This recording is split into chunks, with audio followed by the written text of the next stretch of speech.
أعوذ بالله من الشيطان الرجيم. بسم الله الرحمن الرحيم. السلام عليكم ورحمة الله وبركاته. الحمد لله رب العالمين، والصلاة والسلام على أشرف الأنبياء والمرسلين وعلى آله وصحبه أجمعين. سبحانك لا علم لنا إلا ما علمتنا إنك أنت العليم الحكيم. رب اشرح لي صدري ويسر لي أمري واحلل عقدة من لساني يفقه قولي. يا معلم إبراهيم الحكمة علمنا، يا مفهم سليمان فحمنا، ففحمناها سليمان وكلا آتينا حكما وعلما، وسخرنا مع داود الجبال يسبحن والطير كنا فاعلين. يا رب سليمان ويا رب إبراهيم ويا رب موسى وعيسى ويا رب محمد صلى الله عليه وسلم، أخرجنا من ظلمات الجهل والنسيان برحمتك يا أرحم الراحمين. اللهم زدنا علما وارزقنا فهما برحمتك يا أرحم الراحمين. اللهم نورنا بنور علمك وأبعدنا النسيان برحمتك يا أرحم الراحمين. اللهم ارزقنا فهم النبيين وحفظ المرسلين وإلحام الملائكة المقربين برحمتك يا أرحم الراحمين. وصلى الله على سيدنا محمد وعلى آله وصحبه وسلم. الحمد لله رب العالمين. Alhamdulillah, sama-sama kita panjatkan kesyukuran kepada Allah Subhanahu wa taala. Keizinan daripada Allah Subhanahu wa taala kita ditemukan lagi pada pagi ini. Mudah-mudahan kehadiran kita di rumah Allah Subhanahu wa taala ini akan diberikan ke atas kita dengan rahmat kasih sayang Allah Subhanahu wa taala, dan mudah-mudahan segala apa yang kita lakukan ini menjadi salah satu daripada amalan kebaikan kita bila mana bertemu kepada Allah Subhanahu wa taala. Ibu-ibu, ayah-ayah rahmati Allah Subhanahu wa taala,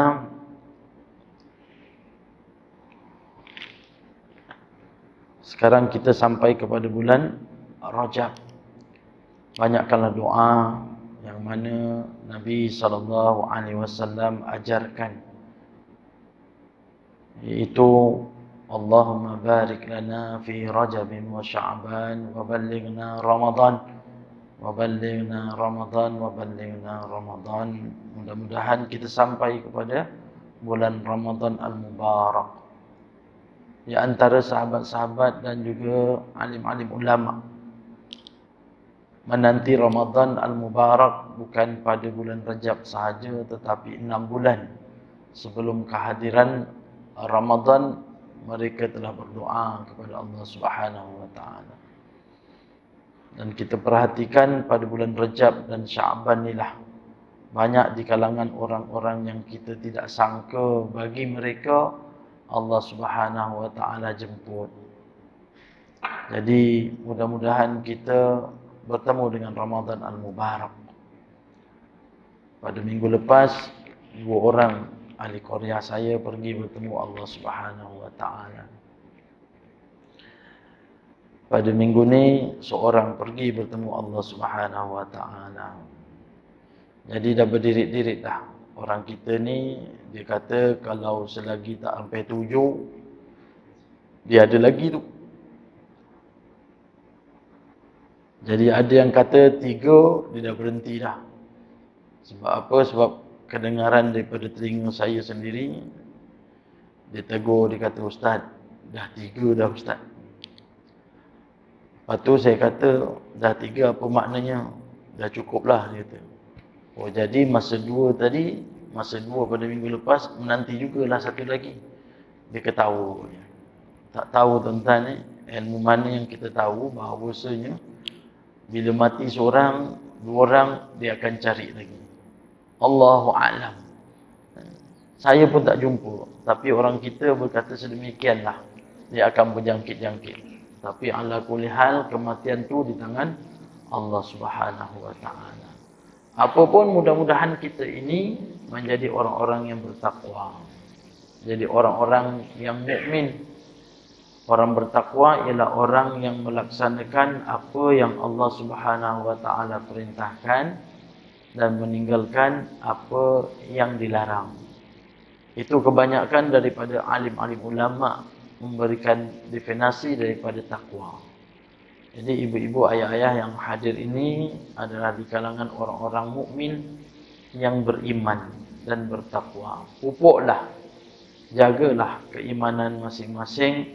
Mudah-mudahan Allah Subhanahu wa taala pelihara kita sampailah kita mengembuskan nafas yang terakhir.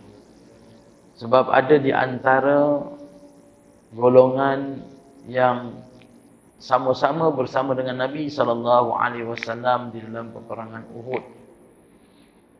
Didapati bahawa seseorang itu telah meninggal dunia dan dia berkata kepada Nabi SAW, "Ya Rasulullah SAW, huwa ahlul jannah, wa ahlul jannah." Dikata dia ni adalah ahli syurga. Ahli syurga ya Rasulullah. Rasulullah SAW tengok jenazah yang telah mati, didapati bahawa terdapat satu busur panah berada di jantung dia. Nabi SAW melihat, Nabi mengatakan bahawa dia ahli nar. Di dalam peperangan Uhud, terpacak dia punya anak panah ni pada jantung dia. Nabi kata, huwa ahli nar, huwa ahli nar. Jadi sahabat-sahabat pun rasa pelik, ya Rasulullah, kenapa kau katakan bahawa dia ni ahli neraka, sedangkan dia ini mati dalam perjuangan yang aku lihat dia bersungguh-sungguh di dalam perjuangan tersebut. Dalam keadaan dia ni cedera parah. Namun demikian bila Nabi kata dia ahli neraka, maka sesungguh kata-kata Nabi itu adalah benar. Lalu ditanya beberapa di kalangan sahabat. Dia tanya, mengapa dikatakan bahawa dia ahli nar? Apa yang kamu tahu tentang diri dia? Apa yang telah dia buat sehingga kan mati dia dalam keadaan tertusuk panah di jantungnya? Maka sebahagian menceritakan bahawa sesungguhnya dia ikut berperang juga di dalam peperangan Uhud, tapi niat dia itu bukan untuk membela Islam, bukan untuk membela Rasulullah SAW, tapi dalam peperangan tersebut dia mempertahankan bangsa dia. Dia mempertahankan keturunan dia. Bila ditanya kenapa kau dalam perang, dia kata sedangkan aku ini untuk menjaga daripada kaum kerabatku ini diancam oleh orang-orang luar, orang-orang musyrikin. Jadi akhirnya dia masuk berperang. Bila masuk berperang dia tercedera sehingga kan dia menanggung kesakitan yang amat sangat. Lalu waktu saat-saat akhir, ketika mana dia menanggung kesakitan dan dia tidak tahan dengan kesakitan yang diuji ke atas dia, maka sesungguhnya dia telah mengambil satu busur panah dan dia letakkan di dadanya dan dia terus tekankan sehingga dia mati. Jadi inilah di antara sahabat cuba untuk menyelamatkan perubahan daripada niat dia. Namun demikian terlepaslah dia. Yang Nabi SAW tak tahu pun tentang perihal dia. Tetapi bila Nabi lihat dia ini dalam keadaan mati, Nabi SAW mengatakan dia ahli nar, iaitu ahli neraka. Sebab itulah ibu-ibu, ayah-ayah rahmat Allah Ta'ala, Allah berikan kekuatan keimanan. Tuan-tuanlah di antara orang-orang mukmin diberikan keimanan, peliharalah. Saya pun pujuk pada diri saya ini, sama-sama kita jaga untuk keimanan kita mati di sisi Allah Subhanahu Wa Taala dalam keadaan kita beriman kepada Allah Subhanahu Wa Taala. Kita alhamdulillah, ibu kita Islam, ayah kita Islam, kita dapat Islam daripada ibu dan ayah kita. Berbandingan sahabat-sahabat dahulu mencari Islam, bersusah payah mencari Islam dalam keadaan terpaksa berjalan kaki, bukannya puluhan kilometer, malahan ratusan batu berjalan seorang diri mencari Nabi SAW. Selepas dibukakan oleh Allah Subhanahu Wa Taala hati mereka, hati yang waktu itu dilihat Tuhannya tidak berbuat apa-apa, seperti berlaku kepada Abu Zar Al-Ghifari. Abu Zar Al-Ghifari ini dia sebelum masuk kepada Islam, dia ini telah menyembah berhala, dia sembah patung dia, Abu Zar Al-Ghifari. Dan bila mana dia ini pergi kepada patung ataupun dia punya Tuhan dia, dia membawa satu bekas air. Dia bawa bekas air dan diisi dengan susu kambing. Hasrat dia ialah untuk memberi minum kepada Tuhan dia, patung dia. Lalu diletakkanlah minuman tersebut di depan patung Tuhan dia. Lalu dia bercakaplah kepada patung ataupun Tuhan dia, minumlah wahai Tuhanku, inilah yang aku berikan kepada engkau, iaitu dengan air susu kambing. Supaya apa? Tuhan dia rasa sukalah, gembiralah dapat susu kambing. Kita nak dapat susu kambing pun susah. Kalau dapat pun pakai serbuk high court. Jadi kita nak beli pun mahal satu paket tu. Jadi dia bagi susu kambing. Bila diberikan kepada patung ataupun Tuhan dia, dan dia menantilah, tunggulah kepada Tuhan dia ini disembah. Tiba-tiba datang seekor anjing. Seekor anjing lalu datang kepada patung tersebut dan dia minum susu kambing. Jadi dijilat oleh anjing. Abu Zar tengok je. Dia tengok. Marahlah dia.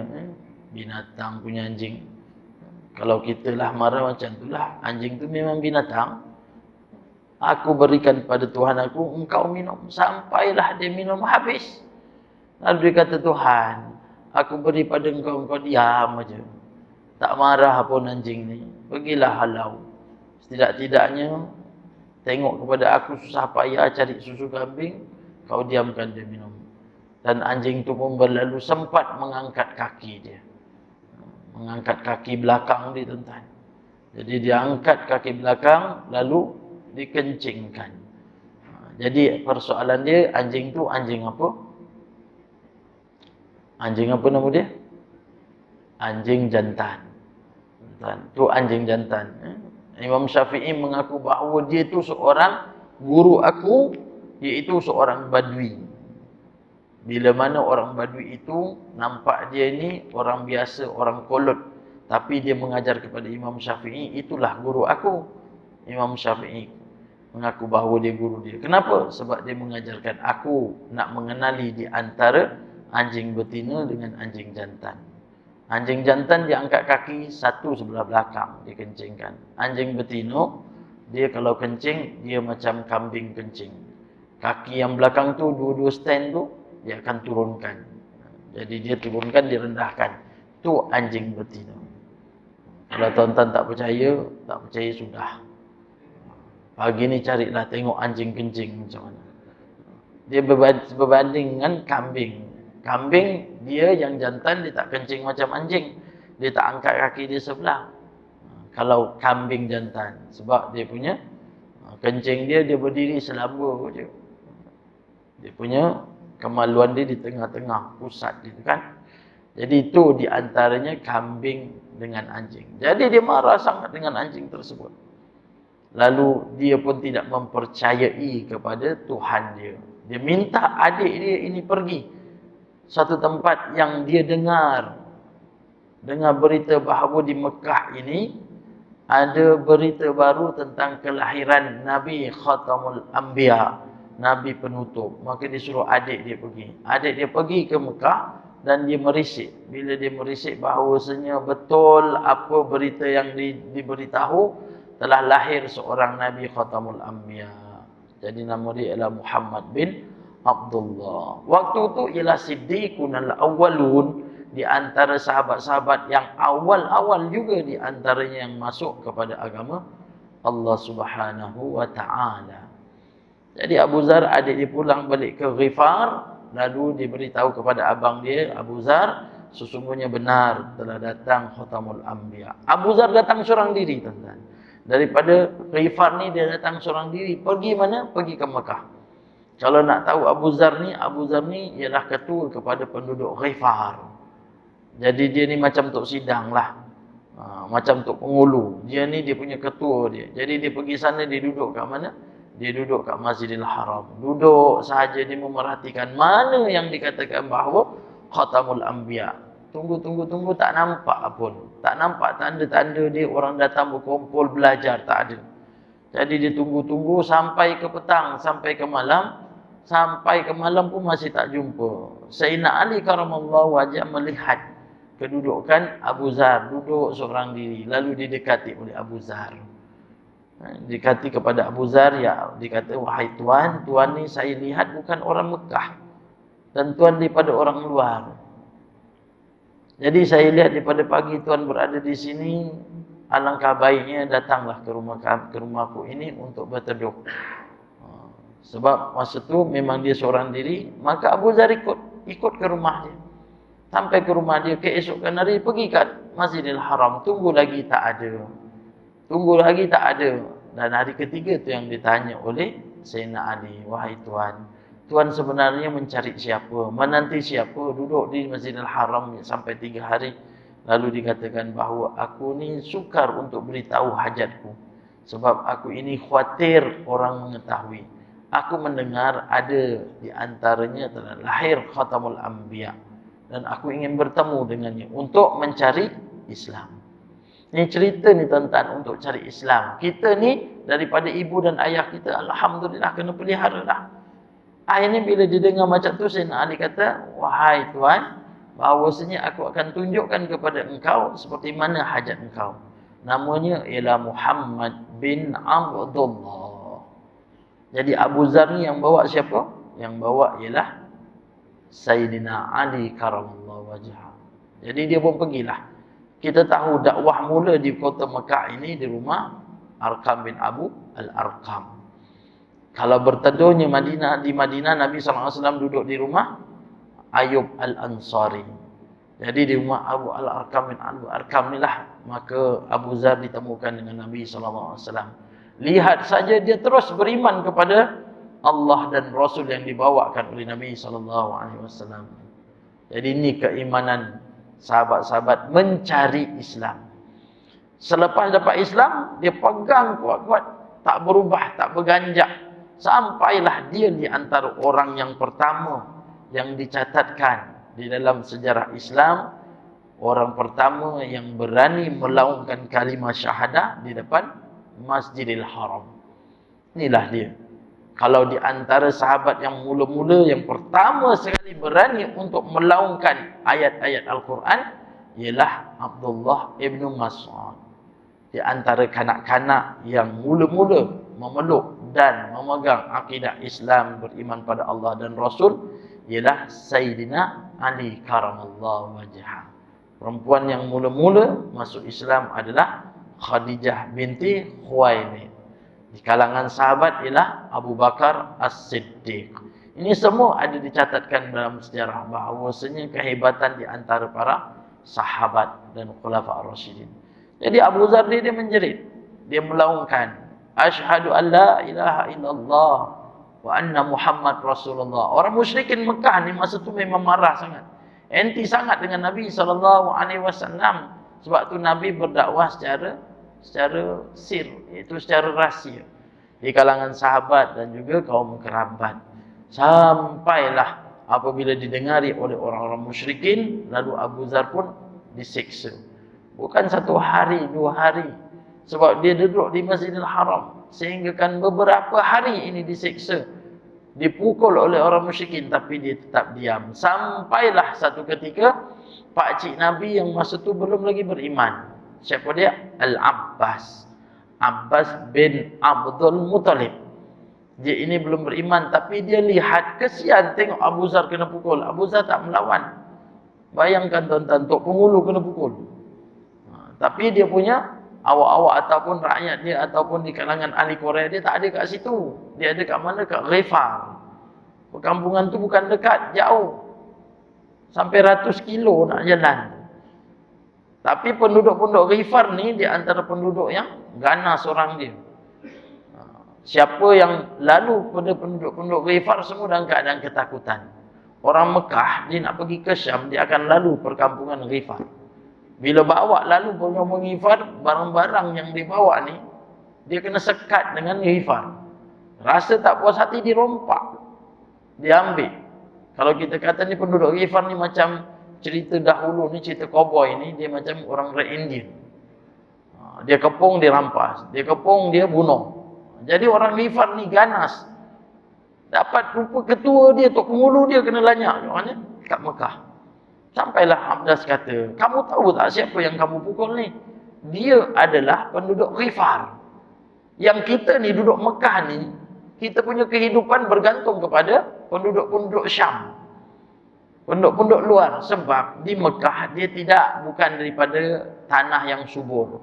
Sebab tu kita tengok kat Mekah. Mana ada kita tengok ladang kurma. Nampak ladang kurma kat Mekah? Tak ada. Yang kita tengok ladang kurma kat mana? Kat Madinah. Tempat yang subur ialah Madinah. Dia Khaybar. Ia tempat yang subur. Dia tu kawasan Madinah. Syam banyak. Jadi, dia orang Mekah ni akan pergi ke Syam, ambil barang dagangan. Sampai, kalau seandainya kita ni, orang-orang Ghifar tahu, sesungguhnya kita ni akan jadi susah. Makanan kita akan terputus. Akhirnya semua berhenti pukul. Berhenti pukul, Abu Zar dah kena lanyak. Dah beberapa hari, baru bertemu dengan Nabi. Maka sesungguhnya, makin dipukul, makin kuat keimanan dia. Nabi suruh balik.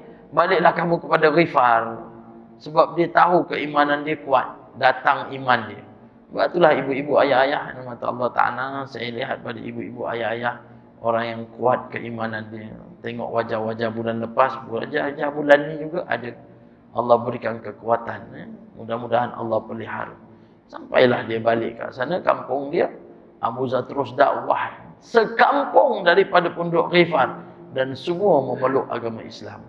Ini kisah-kisah orang mencari Islam. Sama juga macam Sayyidina Umar. Sayyidina Umar bila kata dia ini dapat Islam daripada Nabi SAW selepas 6 tahun. Apa kata Sayyidina Umar? Adakah ajaran ini benar? Ya Rasulullah, benar. Kalau benar macam ini kita akan terus keluar untuk berperang. Mengajak kepada orang-orang yang tidak mau kepada Islam. Untuk kita perangi dan kita bunuh. Nabi SAW tak bagi. Sebab apa? Semangat Sayyidina Umar radhiyallahu anhu. Itu nak bawakan semangat tu tuan-tuan. Pada diri kita ini agar kita ni terus untuk beribadat kepada Allah Subhanahu wa taala. Jadi ibu-ibu ayah rahmat Allah Taala, hari ini kita sambung daripada kitab Riyadhus Shalihin. Jilid yang kedua, kita masuk pada hadis yang ke-23. Riyadhus Shalihin ini tuan-tuan ada 6 jilid di bawah cetakan Jakim, karangan daripada Imam Nawawi. Jadi saya datang ke sini sebulan sekali. Jadi kitab dia 6 jilid, sekali datang 1 hadis. Jadi insya-Allah rasanya tuan-tuan ke saya dah tak ada, kitab ni pun tak habis-habis. Jadi kita baca je lah satu di antara hadis Nabi SAW. An Ibni Abbas radhiyallahu anhuma.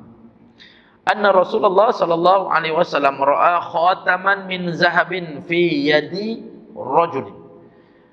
Fanaza'ahu fatarahahu faqala ya'bidu ahadukum ila jamratin min nar fayaj'aluha fi yadihi.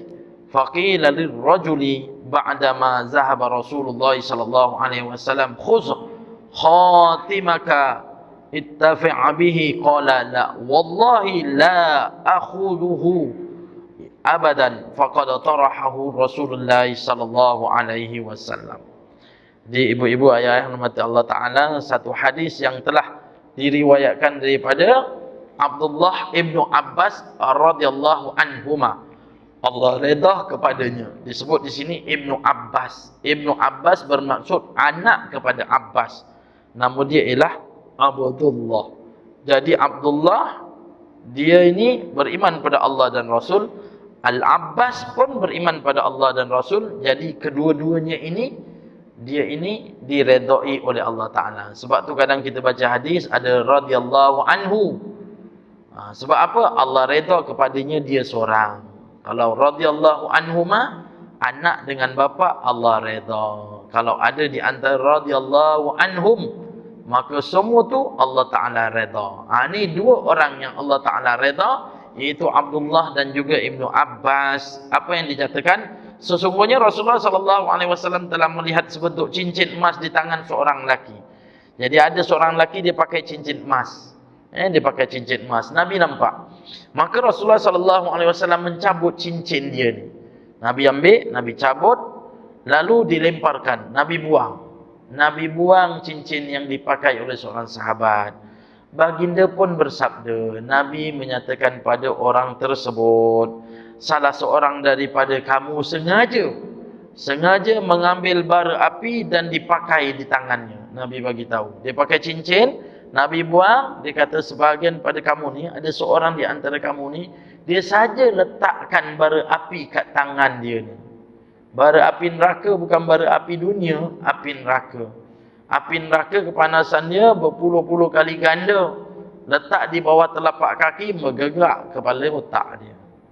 Otak ni menggelegak sebab apa? Sebab bara api neraka letak di bawah telapak kaki. Ini dia letak kat tangan dia. Jadi dibuang oleh Nabi SAW. Setelah Rasulullah SAW, Nabi pun tinggalkan. Dikatakan kepada lelaki itu, di kalangan sahabat dia cakap pada orang yang pakai cincin dia, ambillah cincin tu, ambillah cincin engkau, dan ambillah manfaatnya. Ambil cincin tu balik, ambil manfaat daripada cincin tu, sama ada dijual atau yang lainnya. Kau ambil cincin tu, kau jual lah, ambil manfaatnya. Apa kata orang ni? Bila dia tengok cincin dia kena buang. Maka jawab lelaki yang punya cincin itu, tidak. Dia kata, tidak, aku tak akan ambil cincin. Demi Allah, tidak akan aku ambil cincin itu buat selama-lamanya. Sedangkan sesungguhnya cincin itu telah dilemparkan oleh Rasulullah sallallahu alaihi wasallam. Ni ibu-ibu, ayah-ayah mengata Allah Ta'ala di kalangan sahabat yang jaga hukum. Takut dengan hukum Allah Subhanahu Wa Ta'ala. Bila mana seorang itu langgar, Allah berikan balasan sedemikian, takut. Sebab tu kita ni pun sama-sama lah datang belajar tentang hukum.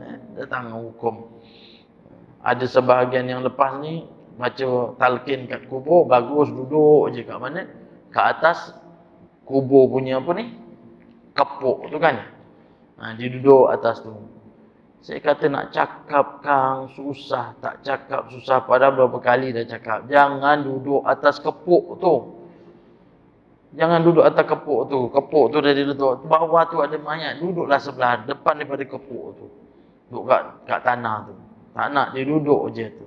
Apa kata Nabi? Siapa yang duduk atas kubur tu, Nabi kata, dia seumpama duduk di atas bara api.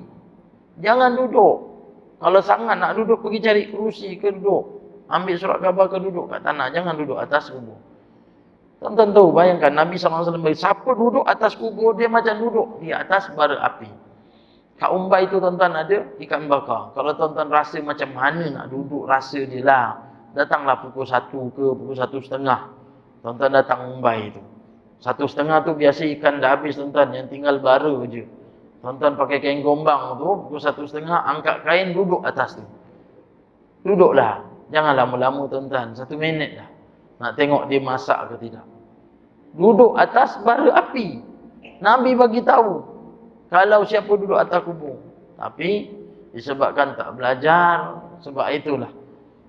Ada di antara yang sanggup duduk atas kubur. Banyak. Kita kena belajar sikit-sikit. Yang kita tak tahu, jadi tahu. Yang tak tahu, kita buat, Allah maafkan. Selepas tahu, jangan buat lagi. Kadang orang-orang kita ni, dia ambil lewa dengan hukum. Orang hantarkan minyak wangi kat masjid. Banyak ada di antara masjid-masjid, dia begitu tak minyak wangi. Dia ambil, dia pakai. Sedap. Bila sedap, dia masuk dalam poket. Dia bawa gimana tuan-tuan? Dia bawa balik. Orang datang bawa tu untuk wakaf. Wakaf ni tuan-tuan, dia tak boleh bawa keluar daripada masjid. Kecuali kalau seandainya dia yang wakaf. Dia yang wakaf, dia boleh bawa balik. Tapi kena hantar balik. Tapi orang kita, dia redah sama je. Oh, ini wakaf. Wakaf boleh bawa balik. Haram hukum tuan-tuan. Harta masjid ni wakaf, kita tak boleh senang-senang kita bawa keluar. Kita tengok kerja kahwin kita orang masjid. Dekat dengan masjid. Ataupun kenal pengurusi masjid. Ni bukan kat sini tuan-tuan. Saya cerita ni umum. Disebabkan kerja kahwin, tengok kipas tak cukup, jumpa pengurusi, Tok, boleh tak pinjam kipas masjid? Pengurusi kata pun boleh. Berapa kau nak pinjam, janji pulang. Dia pun bawa pergi masjid. Tengok kat parlimen, tengok kat situ masjid Tanjung Minyak. Subhanallah. Tuan-tuan, apa hukum pakai benda wakaf masjid? Haram, tuan-tuan. Haram. Tak boleh. Jangan main-main benda-benda macam ni. Hatta apa sahaja yang ada dalam masjid ni, orang wakaf kita tak boleh suka-suka nak ambil. Suka-suka kita nak guna, pakai macam kita punya harta. Tak boleh. Ni tak pinggan mangkuk daripada masjid bawa balik. Sebab apa? Makanan lebih, dia bawa semangkuk balik rumah. Minggu depan semangkuk kat rumah bertingkat. Tengok macam kenal aja. Bila kita datang rumah dia pun dah, ini macam kenal je. Tengok bawa wakaf masjid. Ni mangkuk masjid ke ni? Ni mangkuk masjid. Alah, hari tu ambil, tak pulang ni. Nanti aku pulang lah. Aku pulang sampai habis riwayat mangkuk tu. Tuan-tuan, tu hukum. Jangan main-main. Orang kalau infakkan untuk masjid, kita tak boleh sewenang-wenangnya. Sebab tu sekarang nak buat kan, tabung imarah untuk apa? Ramadan kan. Sekarang ada tabung imarah masjid untuk Ramadan. Kalau tabung tu kita khaskan untuk buat satu program, tabung tu hanya duit itu je lah, kita tak boleh campur adukkan. Kalau kita kutip untuk Isra' Mi'raj, tabung sambutan Isra' Mi'raj, orang infak. Katakanlah dapat 12,000. Kita pun buatlah majlis tersebut 10,000. 2,000 tu apa? Kita pun guna pakai untuk masjid. Boleh tak? Hukumnya tak boleh. Sebab duit tu hanya untuk program tu je. Jadi untuk apa? Untuk kita masukkan pada yang akan datang untuk majlis Isra' Mi'raj. Ini bab hukum. Tapi orang kita panggil samalah. Ini untuk masjid juga. Tak boleh, tuan-tuan. Hukum. Sama juga macam orang menghapuskan Quran. Tengok orang hapuskan Quran. Diajar juga macam mana nak hapuskan Quran. Hapuskan Quran, iaitu orang kita dia buat apa hapuskan Quran? Bakar. Dibakar. Sebenarnya ikut hukum nak hapuskan Quran ni, dia kena rendam. Ikut hukum asal, dia kena rendam dengan air. Masukkan dalam satu belal ke. Tahu belal, tuan-tuan? Orang Melayu kalau tak tahu belal, tak tahulah saya. Saya orang jauh, tuan-tuan. Saya kahwin dengan orang Melayu cakap belal. Saya panggil tong, dia panggil belal. Saya mula-mula kahwin tu, isteri saya cakap, dia kata ada Kak Bilal. Saya duduk termenung, ada Kak Bilal, takkan ada Kak Bilal kampung. Ada kat belakang tu, kat tepi Bilal. Apa benda, saya cakap. Saya datang dekat. Bilal kampung ni siapa? Kata. Buat apa? Mana dia Bilal? Rupa tong biru tu dipanggil Bilal. Orang Melayu lah. Saya panggil tong je, tong air. Tapi dia panggil Bilal. Rupa sebutan dia bunyi lain. Bilal sama Bilal. Bilal sama Bilal. Jadi ambilkan tong air tu, rendamkan Quran dalam tu. Untuk apa sebenarnya? Untuk tulisan tu hilang. Tulisan tu hilang. Untuk hapuskan tulisan tu. Tetapi sekarang Quran tidak boleh direndam dalam Quran. Quran tidak boleh direndamkan di dalam tong dengan isi air. Sebab apa? Sebab citakan Quran ni dia pakai ink. Ink dia ni kita rendam, dia tetap akan hilang. Jadi di antara nak menghapuskannya ialah dengan membakar. Dan dia bakar ni, tuan-tuan, dia kena jaga. Maksudnya kita siap selai-selai hapuskan. Kemudian selepas dah jadi abu, apa nak buat? Hukum dia tanam pada tempat yang tidak dilalui oleh orang lain. Maksudnya kita tanam kat mana? Kat kebun ke kat mana, kita tak, tempat orang tak lalulah. Jangan tepi jalan mana orang yang tahu lalu, jangan. Tapi kalau seandainya dah lama, tak payahlah kita letakkan batu nisan kat situ. Ni apa? Quran. Ni kubur Quran. Pening orang. Jadi kita tanamkan. Tapi sebahagian orang dia letak mana? Dicampak ke laut. Mana datang ilmu tu? Ada sebahagian mengatakan nak hapuskan terus masuk laut. Ada di antara dia tak bakar pun. Quran tu terus masuk dalam laut. Mudah-mudahan ikan baca Quran tu. Tuan-tuan, Quran cara penghapusan macam tu. Sebab tu ada pelupusan Quran. Dibakar. Sekarang dibakar pakai oven. Cepat, tuan-tuan. Masuk, cepat hangus. Sebab dia pakai freezer dia tu. Kita ni pakai kayu. Sikit-sikit koyak-koyak, barulah tanam. Sebab Quran dulu banyak orang dah tak baca dah. Sebab dah datang Quran resam Osmani. Quran dulu Quran Majid Al-Baghdadi dipanggil. Sebab tu Quran dulu ditulis Al-Majid. Quran lama. Al-Baghdadi citakan daripada Baghdad. Yang tengah-tengah tu warna merah. Kita perasan tak? Dulu kita belajar. Quran dia tengah-tengah warna merah. Di dalam surah apa? Surah Kahfi. Perkataan dia wal yatalattaf. Alhamdulillah. Sekarang cari perkataan wal yatalattaf, kalau tak biasa tak jumpa. Kat mana ni? Buka-buka semua dah tak ada merah dah. Kenapa merah Quran tersebut? Dulu kenapa merah, sekarang dah tak merah? Sebab penulisan Al-Quran di awal yang menulisnya di kalangan sahabat, antaranya Abu Bakar, Sayyidina Umar, Sayyidina Utsman, kemudian Zaid bin Sabit. Zaid bin Sabit ni penulis Quran. Zaid bin Sabit bukan sahaja penulis Quran, tapi dia ni adalah sahabat Nabi yang duduk dengan Nabi, yang jadi penterjemah kepada Nabi. Zaid bin Sabit. Tuan-tuan tengoklah kisah Zaid bin Sabit. Seronok tuan-tuan tengok baca sirah ni.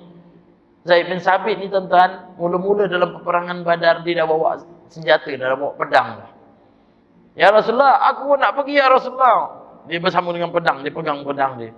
Nabi tengok pedang dengan dia sama tinggi. Usia berapa? 13 tahun. Nabi SAW tak bagi. Dia kata, ya Zaid. Siapa? Zaid bin Sabit. Kata jangan pergi, kamu usia kamu masih lagi muda. 13 tahun tak boleh. Sedih Zaid bin Sabit ni, sedih ya Rasulullah. Akhirnya dia balik, dia cakap dengan dia, mak tak boleh pergi mak, dia kata. Mak dia pun tak apalah, Rasulullah tak bagi pergi sebab belum usia untuk pergi perang. Akhirnya kau duduklah, duduk kat rumah, baca Quran. Itu dia baca Quran. Dia membaca Quran sampai peperangan tersebut, dia pergi tu, dia bukan pergi perang terus habis balik. Beberapa hari dia telah menghafal 17 surah. 13 tahun dia hafal 17 surah. Nabi balik daripada perang Badar. Ibu dia cakap, ya Rasulullah, anakku tak dapat pergi perang, tapi dia telah menghafal Quran. Dia baca depan Nabi SAW. Jadi dia baca depan Nabi SAW. Nabi dengar Zaid bin Sabit bacaan dia baik, bagus. Dan Nabi merestui dalam bacaan dia dengan bacaan tartil. Lalu dia pun dia minta supaya Zaid bin Sabit ni jadi pendamping kepada Nabi SAW. Itu yang Zaid bin Sabit dapat. Duduk sebelah Nabi. Di antara orang kuat Nabi. Penterjemah. Zaid bin Sabit. Orang yang dekat dengan Nabi SAW. Itulah di antara sahabat-sahabat lah. Cerita tentang sahabat. Jadi kita teruskan lagi. Pengajaran daripada ayat ni, haram bagi kaum lelaki memakai cincin emas kerana emas itu adalah perhiasan bagi wanita. Orang lelaki, orang perempuan ada perhiasan? Ya, ada perhiasannya. Orang lelaki perhiasan dia apa? Cincin. Cincin. Jadi ini adalah perhiasan lelaki. Lelaki boleh pakai, perempuan pun boleh pakai. Nabi SAW pakai cincin di jari kelingking. Boleh pakai di jari manis. Ada sebahagian daripada pendapat-pendapat macam Syiah, dia tak boleh pakai jari hantu. Pakai jari hantu ni mewarisi kaum Lut. Jari telunjuk, boleh pakai tak? Pakailah kalau nak pakai. Ibu jari, Nabi tak cakap pun pasal ibu jari. Memang tak ada orang pakai. Kalau dia pakai juga, memang orang ni, tengoklah, ambil temperature dia. Nabi memang tak sebutkan, tapi memang tak ada orang pakai. Ada orang yang pakai Ustaz, 5-5 dia pakai. Karepe dewek lah. Suka dia lah dia nak pakai. Tapi cincin ni boleh pakai sebab perhiasan bagi lelaki. Orang perempuan, perhiasan dia lagi banyak. Sebab tu dia ada anting-anting. Orang lelaki pun dulu ada anting-anting. Ada tindik. Orang-orang dulu-dululah. Orang-orang dulu-dulu, kalau seandainya anak dia ni menyerupai bapa dia, lelaki dia tindik. Dia tindik sebelah. Orang dululah. Dulu-dulu. Sekarang dah tak ada dah. Itu tindik. Kenapa tindik? Ini anak lelaki. Orang perempuan, perhiasannya ialah ni, subang. Kemudian, dia punya rantai. Gelang kaki, perhiasan, boleh pakai orang perempuan? Boleh. Tapi, jangan riuh kat masjid. Maksudnya, dia ini pakai untuk menunjuk. Pakai gelang kaki, sarungkan stokin. Bukan sarung stokin, pakai gelang kaki. Jadi kat luar. Pakailah. Sebab ada isteri pakai kat rumah. Supaya suami tahu kat mana bini aku. Dia jalan keliling, oh kat tempat ampai. Mana bini aku? Rupa dah kat dapur. Perempuan boleh. Yang takut ni ialah perempuan-perempuan dalam perhiasan dia memakai inai. Inai sekarang tak sama dengan inai dulu. Inai dulu dia pakai pokok daun inai itu ditumbuk. Ditumbuk. Ada sebahagian letakkan teh pekat supaya apa nak jadi gelap. Nah, sekarang tak, dia orang pakai yang pakai picit itu, dia tekan, lepas tu dia pakai citak pun ada, pengantin-pengantin lah. Sekarang kalau dia pakai itu, ada inai warna putih, itu bukan inai, itu nama dia cat. Pengantin, inai dia warna putih, sebab saya ni nikahkan orang, tanya Tok Imam tahulah. Sebab bila kita nak nikahkan orang, kita jumpa dengan pengantin perempuan. Kamu sekarang nak nikahkan dengan si fulan dengan fulan. Kamu setuju? Setuju. Cuba istighfar. Dia ingat dia tak kena tanya, ingat bakal laki je. Saya tanya, cuba istighfar. Selawat, syahadah. Jadi lepas tu barulah sign. Dia sign tu tengok Allah. Dia pakai inai putih. Inai putih ke merah ke, bila dia pakai dalam 3-4 hari, inai tu dia boleh kopek. Dia terkopek tu tak? Bukannya inai yang serap tadi. Dia kopek. Bila kopek bermaksud dia umpama cat. Bila dia dah nikah, malam dia bersama, lusa dia bersama, macam mana dia yang keadaan dia solat tu? Mandi dia. Suami pun sama juga. Cantik bini abang, cantik bini abang. Banyak engkau punya cantik tu, siapa nak tanggung tu? Kamu sebagai seorang suami. Hati-hati anak-anak tu pakai inai. Ada inai. Orang dulu kan senang inai, memang dia tumbuk. Malam berinai besar tu memanglah dia pakai bungkus dengan plastik. Lepas tu ikat selotip.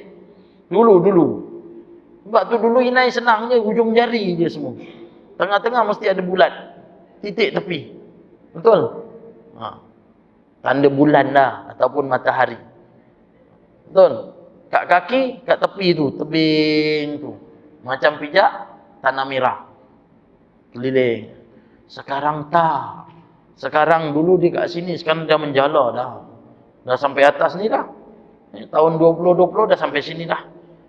Tunggu 2050 dia dah menjala sampai sini. Inai. Hukum tu dia pakai rendah ya tuan-tuan. Sebab itulah kena berhati-hati. Perhiasan. Bukan tak boleh. Orang lelaki boleh tak pakai suasa. Boleh tak pakai suasa. Saya dulu pun pakai suasa tuan-tuan. Bila dia belajar dengan guru saya, kata suasa ni dibuat daripada perak. Dan dia bercampur dengan emas. Bila emas dicampur dengan perak, dia jadilah suasa. Banyaknya emas akan kuningnya lebih tinggi daripada perak. Sikitnya emas akan kurangnya daripada kuning dia. Jadi bila bercampur, saya tanya pada guru saya, dia kata, apa yang kamu pakai? Suasa. Dalam suasa apa dia? Emas campur perak. Ada tak emas? Ada. Boleh pakai ke? Rasa tak boleh, Ustaz. Dah tak boleh, kenapa kamu pakai? Terus saya buang tuan-tuan. Saya tak buang, saya simpan lah. Saya simpan. Tak pakai terus. Kenapa tak boleh, Ustaz? Kata. Sebab ada emas. Tak ada macam ni lah, Ustaz saya cakap. Tak ada macam ni. Awak ambil pinggan, awak isi nasi. Awak isi nasi, letakkan udang bakar, letakkan ayam merah, letakkan ketam ke apa, semua dah siap sedap-sedap. Ambil tahi ayam yang cair tu, letak kat ujung pinggan. Kamu makan tak? Bau aroma ada, kamu makan tak? Rasa tak makan, Ustaz? Senang. Analogi nak bagi tahu, tak payahlah. Jadi tak payah bagi cincin suasa. Kalau kamu hidup dalam keadaan taradud benda tu, tak payah. Jadi bila jumpa seorang daripada seorang kata, tolak. Suasa tak payahlah pakai. Akhirnya pakai perak. Cuma perak ni dia lembut. Tuan-tuan pakai perak ni, tuan-tuan letak tempat panas dia jadi bengkok. Sebab tu siapa yang pakai cincin perak, memang dia punya tak jadi bulat. Bengkok-bengkok. Berbanding dengan emas. Emas dia keras. Tahu emas tak? Emas tura, emas merah, emas idayu. Ini emas, iaitu harta perhiasan. Yang kedua, janganlah campakkan diri kamu ke dalam neraka dengan melakukan perkara-perkara yang dilarang oleh Allah Subhanahu Wa Taala. Ini pesanan daripada hadis ni. Buangkan. Yang kita dah tahu, kita kena buat. Kita sebanyak tak tahu. Baru-baru ni tanya, Ustaz, sujud sahwi. Betul tak? Sujud sahwi. Sujud sahwi ni bila berlaku? Kita solat subuh, tertinggal solat subuh dalam doa kunut kan? Kalau seandainya sampailah kita terlupa doa kunut, kita nak sujud sahwi bila? Sebelum salam. Betul? Ada tak sujud sahwi lepas salam? Tak ada kan? Sebab apa tak ada? Sebab kita tak tahu. Sebab tu kita kata tak ada. Sebenarnya ada. Nabi SAW, bila saya terangkan sujud sahwi itu boleh berlaku selepas daripada salam. Sebab berlaku pada Nabi SAW, sampaikan sahabat kata, ya Rasulullah, adakah datang daripada datang daripada wahyu yang baru, sesungguhnya sembahyang zuhur ini 5 rakaat. Nabi SAW sembahyang, hadis riwayat daripada Abu Hurairah, sembahyang zuhur Nabi 5 rakaat. Nabi terus kata, sujudlah. Maka terus sujud. Subhana man la yanmu wa la yasu. Maknanya lepas daripada solat. Boleh sujud sahwi? Boleh. Hukum wajib ke? Dan namakan bahawa sujud tu sujud, kita terlupa, sujud je lah. Minta ampun pada Allah Ta'ala. Sesungguhnya engkau lah ya Allah, yang tidak tidur dan tidak lupa. Yang tidur siapa? Kita. Yang lupa siapa? Kita. Ini sujud sahwi. Jangan terkejut lah. Orang kadang tak pernah buat, tiba-tiba dia terkejut macam tu lah. Berlaku kan? Sampai report. Direport pada JAKIM ke pada polis. Dia kata, kampung saya telah melakukan ajaran sesat. Sebab apa? Imam sembahyang subuh 3 rakaat. Terkejutlah. Rupa-rupa itulah pertama kali perempuan tu pergi masjid waktu subuh Jumaat. Sebab apa? Imam sujud untuk sujud tilawah. Allahu Akbar, dia pun sujud. Orang sebelah sujud. Terus kecoh, buat report. Imam sembahyang subuh 3 rakaat. Ajaran sesat. Padahal dia yang sesat. Sebab apa? Dia tak belajar. Dia tak belajar. Orang tu dia baca surah sejadah, sujudlah, sujud sejadah. Jadi dia yang rupanya tak tahu. Sebab tu kita kena belajar sikit-sikit insya-Allah. Wajib menghapuskan kemungkaran dengan tangan bagi orang yang berkuasa melakukan. Siapa ni? Di pihak pemerintah. Ataupun kita sendirilah di antara ahli Korea. Sebab tu duduk di atas ni susah. Cakap susah, tak cakap susah.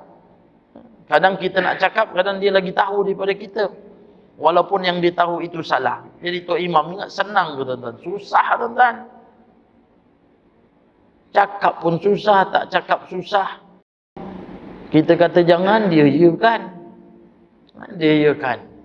Alah sekali je Tok. Sekali je.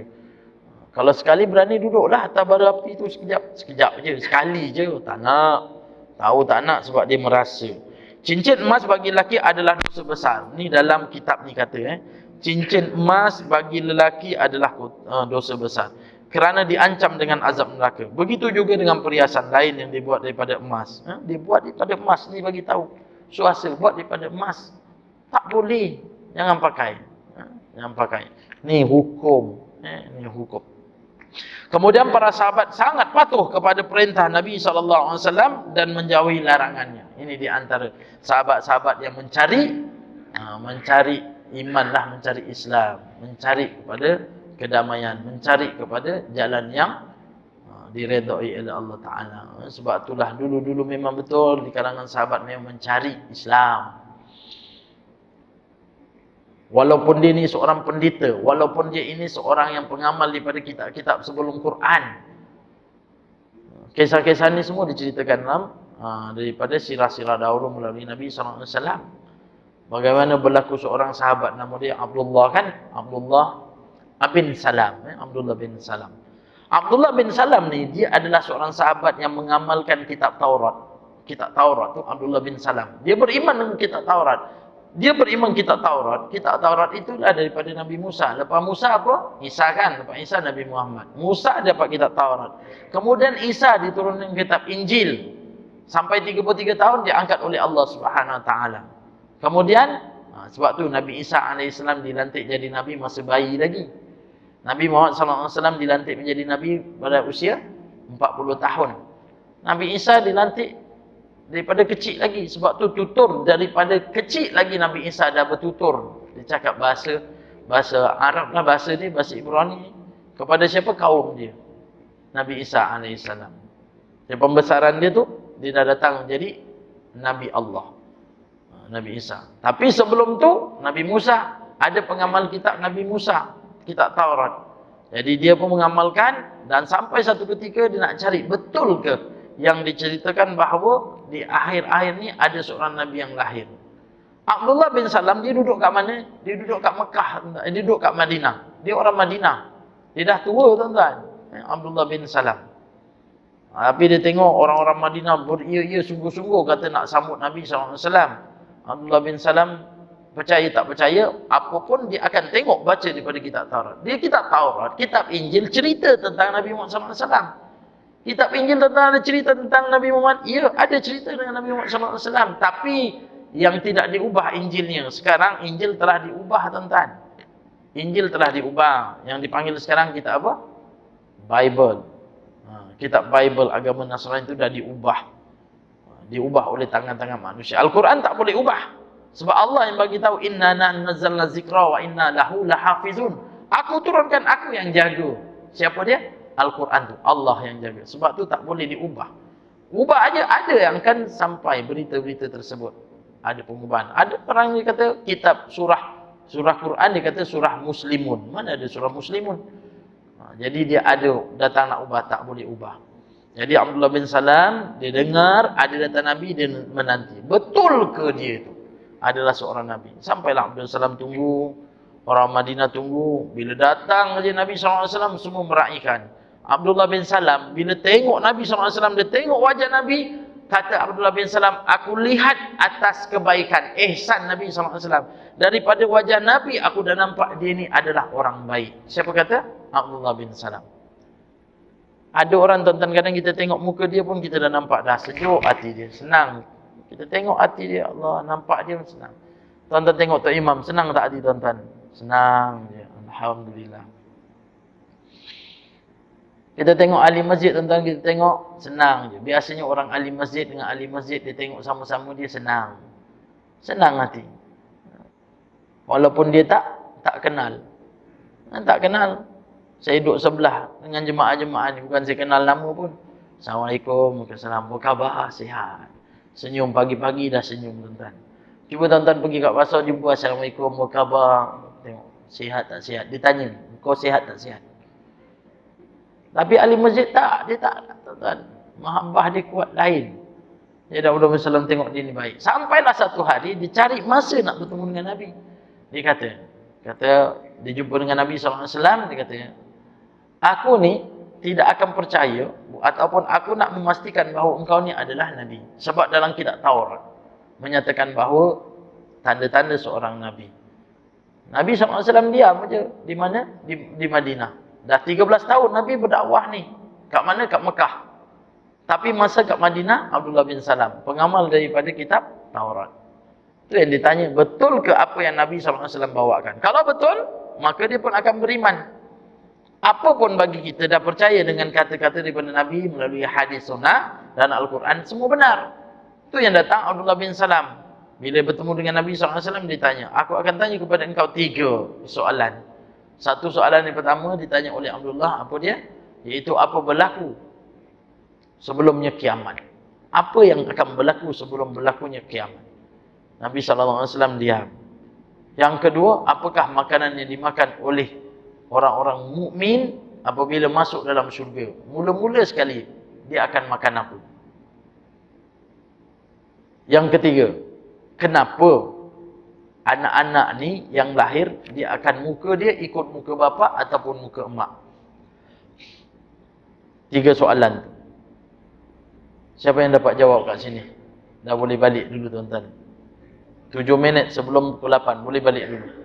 3 soalan.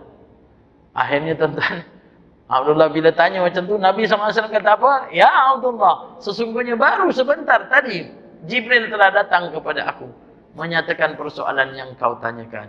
Subhanallah. Sebelum persoalan tu datang, Jibril datang dulu. Ada di antara soalan datang Jibril kendian. Orang kafir pernah datang jumpa Nabi, ya Muhammad, aina ruh? Di mana ruh? Nabi diam, Nabi tak jawab. Sampailah Allah turunkan wahyu, yas'alunaka 'anir ruh, qulir ruhu min amri rabbi. Ya Muhammad, orang kafir tanya kamu dengan roh, katakanlah itu adalah urusan Tuhan. Urusan Allah SWT. Jadi bila ditanya soalan pertama, apakah berlaku? Nabi SAW kata, ya Abdullah, sesungguhnya akan yadkhulul nar minal masyriq ila maghrib, akan keluar api daripada timur dan membakar sehinggalah ke barat. Abdullah bin Salam kata, hakun, benar ya Muhammad. Betul. Ada dua lagi soalan. Soalan yang kedua apa? Soalan yang kedua, apakah yang dimakan oleh orang-orang yang beriman apabila masuk dalam syurga? Mula-mula sekali dia makan apa? Maka Abdullah tanya persoalan tu, Nabi nyatakan bahawa dia akan makan qalbus samak, iaitu makan hati ikan. Tuan-tuan ditanya 3 soalan. Ni macam cerita Nujum 4 belalang, tuan-tuan. Sebab itulah saya ingat Piramli pun dia ada belajar juga kitab Nujum 4 belalang. Jadi dia kata hati ikan hakun, betul. Soalan yang ketiga ni tuan-tuan, Nabi tak belajar pun biologi, fizik, kimia tak belajar. Tapi kenapa anak dia rupa mak ataupun rupa bapa? Kenapa tuan-tuan? Jadi Abdullah bin Salam tanya, maka sesungguhnya Nabi menyatakan bahawa kalau kita ikut sains, dia ada kromosom XY tu tuan-tuan. Siapa yang banyak, siapa yang aktif. Punya Nabi SAW mengatakan, ini rahsianya. Siapa suami isteri balik ni Kang, satu kereta, satu motor, ni terjawablah. Apa pasal lalu muka-muka kau? Kata. Suami tanya, asal muka awak, lalu muka awak? Mana saya tahu bang, Allah dah bagikan. Tapi salung je, yang lain semua muka abang. Asal? Tuan-tuan tahu tak sebab apa? Nabi SAW menyatakan bahawa sesungguhnya mirip anak itu kepada mak dan ayah kerana siapa yang sampai ke destinasi dulu. Faham? Tak faham? Tak faham sudah. Maksudnya tuan-tuan, suami isteri bila bersama, siapa yang climax dahulu? Climax faham? Tak faham juga. Suami isteri bila bersama, siapa yang mendapat kepuasan dulu? Faham? Puas faham? Sebab itulah terjawablah hari ini. Kalau seandainya anak-anak ini rupa kepada isteri, bermaksud isteri mendapat kepuasan dahulu. Suami-suami dah boleh jumpa Tok Imam, minta satu lagi borang. Pisik engkau aja. Ini contoh lah tuan-tuan, jangan tuan-tuan salahkan. Ni ustaz ni pasal lah ni suami aku terus minta borang. Tuan-tuan, percayalah isteri-isteri, suami-suami ni tak setia. InsyaAllah. Semangat memang kuat, jasad dah tak ada dah. Jalan pun pegang pintu tuan-tuan. Nak pergi jalan sana, tunggu tiang sana. Belum sampai terus peluk tiang tuan-tuan. Belum jalan tersandungan, pakai selipar pun jatuh depan masjid. Sebab apa? Tersangkut selipar orang. Itu pun nak dua. Semangat aja ada tuan-tuan. Jadi mudah-mudahan semangat itulah bawa tuan-tuan untuk terus beribadah kepada Allah Ta'ala dengan keimanan. Kita bertemu lagi pada bulan hadapan. Ampun maaf daripada saya, andai ada keterlanjuran kata-kata saya, yang baik semua datang daripada Allah, buruk daripada saya. Hakikat daripada Allah Ta'ala. Doakan kesihatan saya, keluarga saya. Mudah-mudahan dengan kesihatan yang Allah berikan, kita boleh bertemu lagi di lain kali. Dan saya tetap mendoakan ibu-ibu, ayah-ayah yang hadir pada pagi ini. Mudah-mudahan Allah beri kesihatan yang baik, kewafiatan yang waras. Dan mudah-mudahan ditetapkan keimanan, terus mengabdikan diri kepada Allah Ta'ala. Dan mudah-mudahan Allah Ta'ala akan menyatukan kita semua dalam syurga Allah Ta'ala. Amin. Ya Rabbal Alamin. Aqulu qawli hadza astaghfirullah li wa lakum. Subhanakallahumma wa bihamdika asyhadu an la ilaha illa anta astaghfiruka wa atubu ilaik. Bismillahirrahmanirrahim. Wal 'asri innal insana lafi khusr illa alladhina amanu wa 'amilus salihat wa tawasaw bil haqq wa tawasaw bis sabr. Bismillahirrahmanirrahim. Alhamdulillahirabbil alamin. Wassalatu wassalamu ala asyrafil anbiya wal mursalin wa ala alihi wa sahbihi ajma'in. Allahumma ja'al jam'ana hadza jam'an marhuma wa tafarruqana min ba'di tafarruqan ma'suma. Allahumma afina min kulli bala'i dunya wa azabil akhirah wa syarri dunya wa syarril akhirah. Ghafarallahu lana wa lakum ya karim bi rahmatika ya arhamar rahimin. Wa sallallahu ala sayyidina Muhammad wa ala alihi wa sahbihi wa sallam. Walhamdulillahi rabbil alamin. Assalamualaikum warahmatullahi wabarakatuh.